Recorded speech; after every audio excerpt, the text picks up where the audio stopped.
Hi everyone, my name's Jake and I'm Head of Outreach at MajorWorks, and today I'll be taking you through a 5-step action plan for ensuring your outreach efforts remain consistent and how to adapt your strategies during COVID-19 and what is an awful time for everyone in our country and around the world. It kind of goes without saying, but ensuring you're still building good links and generating strong coverage during COVID-19 will make sure your website comes out the other end in a really strong position. Hope you all find it useful. Any questions, just drop us a message. So, firstly, relevant campaigns for people sat at home. Your content must be able to be applied to people that's at home. If not, it's not really serving its purpose. Doing a bit digging before this, and there's been an 81% increase year on year in people searching for what to do at home, which kind of backs up that point. If your content isn't helping the average person sat in the house, then it's not really helping everyone because everyone is sat in the house. So thinking of things such as workout guides, working from home tips, or even fun kind of simple quizzes that you can create. This type of format, should be at the forefront of every idea when you're putting together your campaigns. Um, so yeah, just thinking about how your brand can kind of help assist the public with relevant campaigns that are generally tied to your product or service. That's going to be your best bet, and it's definitely a point I would really put at the forefront. So next up, pause a campaign if it's not going to work at this given moment. Don't be scared to put a campaign on hold if it's not as suitable as it perhaps was going to be before this awful pandemic. I've seen quite a few businesses still pushing out content campaigns that they might have put a lot of time and effort into when they feel like they've got to push it out, but that's not the case. Things hopefully will return to normal at some point, and journalists are going to be so eager to write articles just based on normal topics again. Um, we had a great idea around the Olympics for one of our clients, and we've just put it on hold and kind of switched it out and come up with a new topic. The Olympics is still going ahead. It just happens to be a year later than planned. So it's not time wasted. It's just more clever. If you think that campaign is going to generate top coverage, but it might not get quite top coverage if you push it out now, just pause it.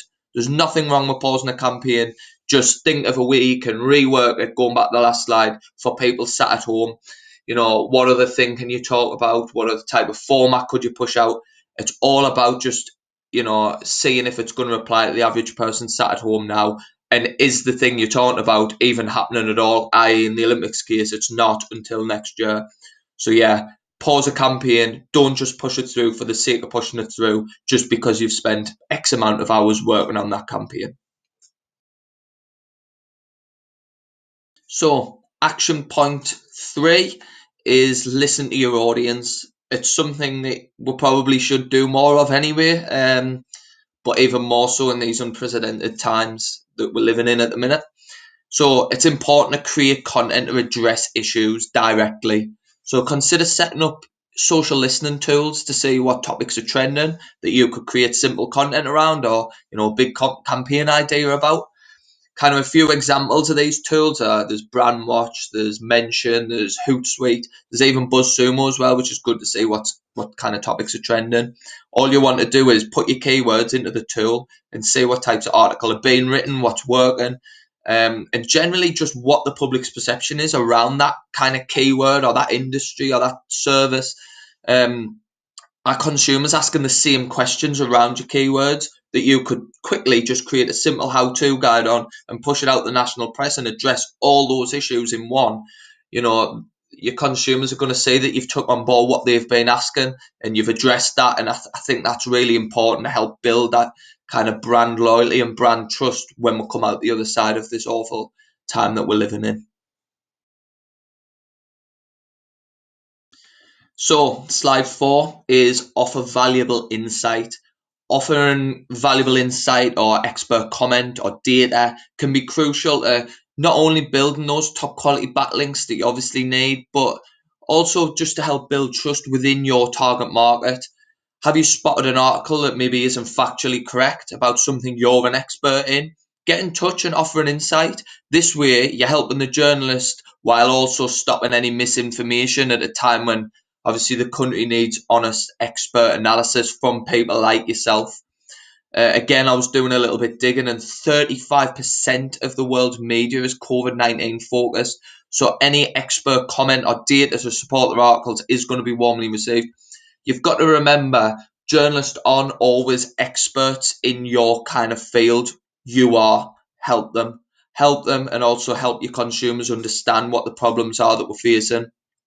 The one that I've got there on the Mail Online was for one of our kind of vitamins clients, who basically had just put together a few quotes around the vitamins that they had sold out on, and how people can use them and supplement the diet with these vitamins to kind of get us through this period at home. And it went down really well. And like you see, like I said, we've got it in the Mail Online. I think we've got it in the Sun. We've got it in a few others, but above anything, it's stopping that misinformation, and it's putting your consumer's mind at ease, which I think is really important.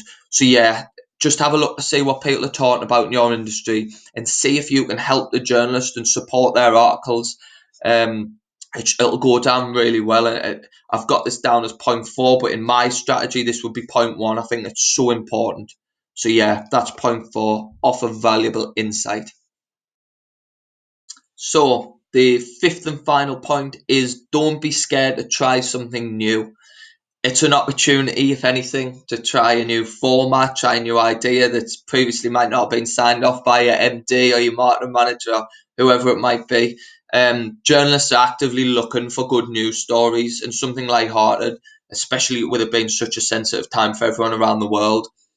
If consumers are seeing you trying something a bit different, it might stand out in the mind as well when the lockdown is over, and it could be a great way of bonding with them current customers, but as well as kind of attracting those new ones. So yeah, don't be scared to pitch anything. Like I say, journalists are probably more likely to cover your story if it's something a little bit different, because they're probably so focused on writing the same stuff day in, day out.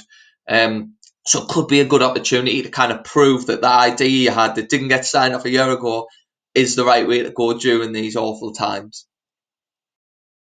So that's all from me, folks. Hopefully you found it really useful, and you can start implementing a few of these kind of action points into your content strategies, and hopefully start seeing some good results. Thanks for your time, and please stay safe. If you've got any questions, there's a few contact details below, but by all means connect with us on LinkedIn or drop us an email, and I'll be more than happy to help. Thank you.